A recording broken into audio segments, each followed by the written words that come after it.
Hello and welcome back in everybody, Levi here, and today I'm going to be talking about a little sub-format of EDH that I discovered recently, but before I go into that, I wanted to make a little announcement. I recently created a Patreon, so if anyone would like to support the channel, I'll leave the link down in the description below. I have a little intro video over there describing the perks of my Patreon and like the things you get for subscribing, and the main thing being personalized decks that I'm going to be creating for my patrons. But if you want to check out that full video, I had the link down in the description to my Patreon page. Go ahead and check it out. But with that out of the way, let's get into the deck tech. So the sub format I'm going to be talking about in this video is called Artisan EDH or Artisan Commander. It's a format that's essentially a rarity restriction, stickered over the normal rules of Commander. So how it works is every card, including your Commander, has to be uncommon or lower. So it's very similar to Pauper EDH in that way. However, this one is allowing commons and uncommons in your 99, whereas Pauper lets your Commander be uncommon, but no uncommons in the actual deck. Also to note, with Pauper, you don't have to have a legendary creature. With Artisan, you actually do. So pick a legendary, uncommon, or common creature. All the other rules are pretty much exactly the same. The ban list is pretty much the same as Commander, I believe. So early last year, I got into Pauper Commander, and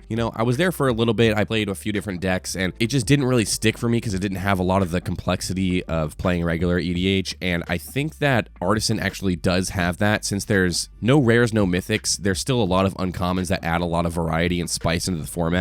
Putting together this deck, I actually discovered that this is pretty much how I build decks anyway. There are probably a few rares I would have put in the deck, but there's more flavor and more synergy that goes into the deck rather than just shoving in good cards. So I found that putting together this deck, there wasn't really too much of a restriction myself. So also one thing to be noted is that this is a very budget format if you want it to be. This deck I put together for around $35. So I'll go ahead and go over the commander here. It's Xiao Yun, 1 blue and a red for a 3/3 human assassin. As long as it's your turn, Xiao Yun has flying and first strike, so easy to get in with combat damage, and it says tap 2 untapped artifacts you control as an activated ability, and Xiao Yun deals 1 damage to each opponent. So that's going to be our win con. Basically, the way we're going to be doing this is spamming a bunch of artifacts onto the field, whether it be tokens or just regular artifacts, tapping them down whenever we can, and dealing a bunch of damage to our opponents. So, the first category I'll go over here is the tokens. I discovered that using equipment that create tokens is actually a pretty good strategy in the deck, so I threw in cards like Diamond Pickaxe, a single red for an equipment with Indestructible. Equipped creature gets +1/+1 and has whenever this creature attacks, you create a treasure token and equip 2. So obviously it's really easy to get in for combat damage with our commander, seeing as how it has flying. Throwing our Diamond Pickaxe onto our commander and swinging out immediately lets us have the 2 untapped artifacts we need to activate our commander's ability. Cool thing about the treasure tokens is that you can, leave up the treasure tokens if you want to, hold up counterspell magic, something like that. But if you end up not needing to cast the counterspells or cast your interaction or whatever, you can just tap them down to your commander's ability to deal damage to your opponent. So you're not really losing any value there. Another great card here, Efficient Construction, 3 and a blue for an enchantment. Whenever you cast an artifact spell, create a 1/1 colorless Thopter artifact creature token with flying. Similarly to the treasures, you can leave your Thopters up as blockers, and if your opponents happen to not attack into you, you can tap them down to your commander's ability, dealing damage to your opponents, so you're not losing out on the value of attacking, and you're keeping up blockers to make sure you're safe. Next up, Guild Artisan, 1 and a red for a legendary background. Commander creatures you own have whenever this creature attacks a player. If no opponent has more life than that player, you create 2 treasure tokens. So keeping with the attacking theme with our commander, seeing as how she has flying, should be pretty easy to get multiple triggers off of our Guild Artisan throughout the game. As long as the person with the most life doesn't have flyers, you should be good to go. Other good ones that just have a static ability like Loyal Apprentice is really good. 1 and a red for a 2/1 human artificer with haste. At the beginning of combat on your turn, if you control your commander, you create a 1/1 Thopter with flying and gains haste until end of turn. Probably one of the best ones in the deck, Third Path Iconoclast. A blue and a red for a 2/1 human monk. Whenever you cast a non-creature spell, create a 1/1 colorless soldier artifact creature token. So this one doesn't just count the artifacts, it only counts the non-creatures, so sky's the limit with that one. We also have some other ways to be dealing damage to our opponents with cards like Coruscation Mage. It's a new one out of Bloomborough. 1 and a red for a 2/2 Otter Wizard with Offspring 2, meaning you can pay an additional 2 and you get a 1/1 copy of this. It says whenever you cast a non-creature spell, this deals 1 damage to each opponent. Another fantastic one in the deck, probably the best one in this category at least, Glaring Fleshraker, 2 and a colorless for a 2/2 Eldrazi Drone. Whenever you cast a colorless spell, create a 0/1 colorless Eldrazi creature token with sacrifice this creature, add colorless, so it's a little bit of ramp, which is nice, but it also triggers the second ability, which is whenever another colorless creature enters the battlefield under your control, it deals 1 damage to each opponent. So on every artifact cast, which is pretty much the only thing we have that's colorless anyway, besides this guy, it gives you the temporary ramp with the Eldrazi, and it also pings all your opponents. This also works really well with, our Loyal Apprentice, which spits out the Thopters, and the Efficient Construction also spits out Thopters. So we have a little bit of like a Thopter sub-theme. So Glaring Fleshraker should be triggering a whole bunch, dealing a ton of damage to your opponents. And then we have one that works also with the tokens. Reckless Fireweaver, 1 and a red for a 1/3 human artificer. Whenever an artifact enters the battlefield under your control, it deals 1 damage to each opponent. So obviously that's going to be the main win con of the deck, is with our commander's ability, also with all of our little payoff pinger cards. Next up, I'll go into some of the draw of the deck. I threw in cool cards like Big Score, 3 and a red for an instant. As additional cost to cast it, you discard a card, so you draw 2 and then create 2 treasure tokens. Normally I don't really play spells like this. Sometimes depends on the deck, but especially good in this deck because it creates the 2 treasures. We can either use those for mana, or we can use them to be tapped down to our commander's ability. Another fantastic draw spell, Eagle Vision, 4 and a blue for a sorcery with free running, 1 and a blue, which if you don't know means you can cast this spell for its free running cost if you dealt combat damage to a player this turn with an assassin or your commander. Just happens to work really well with our deck because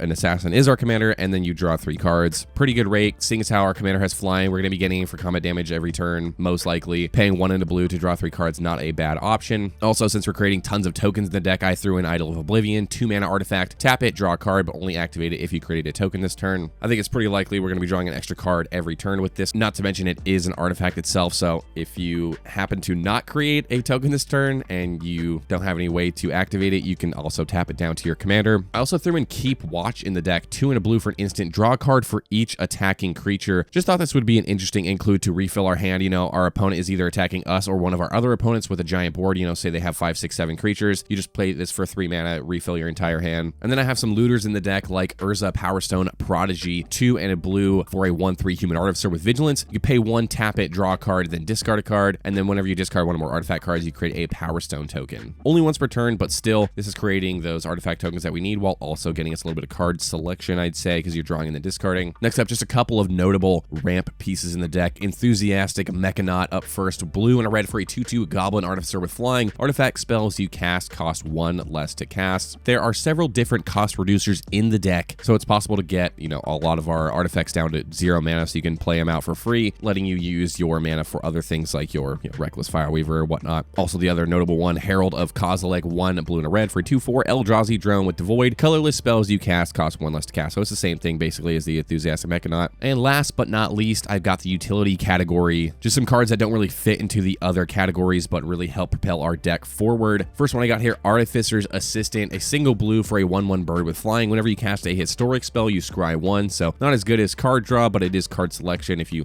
don't need lands, you can tuck them on the bottom of your library. Nice to be able to get this out turn 1, plus it's a flyer, so really cool instant that I found recently. Feedback Bolt, 4 and a red for an instant. Feedback Bolt deals damage to target player equal to the number of artifacts you control. Seeing as how we're going extremely wide with as many artifacts as we can put out of the battlefield, this could end up helping us finish the game by, tapping all of our artifacts down to our commander's ability, dealing a ton of damage to our opponents. Then you pay 5 mana and shoot somebody in the face for, 20 damage or whatever it's going to be. I don't think it's going to be that hard to put out an obscene amount of artifacts onto the field in this deck, so Feedback Bolt's definitely going to be one of the win cons. Another pseudo win con, Filigree Attendant, 2 blue for a star 3 homunculus with flying. Filigree Attendant's power is equal to the number of artifacts you control, so kind of similar to the Feedback Bolt, but you do have to get in for combat damage. However, it does have flying, so you can hopefully get in for combat damage with the Filigree Attendant as many times as you possibly can. So that's it. I can't believe this deck is so efficient for only 35 bucks and no rares or mythic rares. Cool thing about Artisan EDH that doesn't exactly pertain to Pauper EDH is you can play this in a normal pod of Commander and nobody would even know the difference if you didn't tell them, probably. If you didn't say, hey, I'm playing a uncommon or common deck only, a lot of people probably wouldn't even notice, and you could probably hang with pretty decent casual Commander decks. I think this one is really strong, and I like that this format encourages not putting the best cards in your deck. There is obviously still Sol Ring, Arcane Signet, a lot of really good cards are still in the format, but you don't have those really insane busted mythics or rares that, Wizards has been printing lately. A lot of people are kind of unhappy with the power creep in the format, and this is one way to get around that. Obviously, there are printing commons that are a little bit power crap, but I think the top end is going to be the rares on what truly gives power to the format. So if you want to try something a little bit different, have a little deck building restriction with your playgroup, say, hey, this is $40 and you can get a pretty cool Commander deck. Make it like a little game. Have your playgroup all spend 40 bucks or however much price you want to set on it and build an Artisan Commander deck and tell me how it goes. I'd really like to see more decks like this in the general Commander zeitgeist, I suppose. People playing unpopular cards or underrated cards like Keep Watch. Like, I've never even seen this card and I found it while I was looking into this format. Yeah, if you've already been playing Artisan EDH, let me know in the comments. Let me know what your favorite Artisan deck is. If it's your first time hearing it, go ahead and check out the link I have in the description. I have the full deck list if you want to see what cards I put into my deck. That's pretty much it. I just want to say thanks so much for all the support lately, guys. If you want to check out my Patreon, I'd really appreciate the support. I'm going to be putting out maybe 1 or 2 videos a week, going into some deep dives into my, personal commander decks. I already have a couple videos up there right now, so if you want to go check it out, feel free to. That's really all I've got for today, though, guys. Thanks so much for watching, and I'll see you guys in the next video, all right? Take care.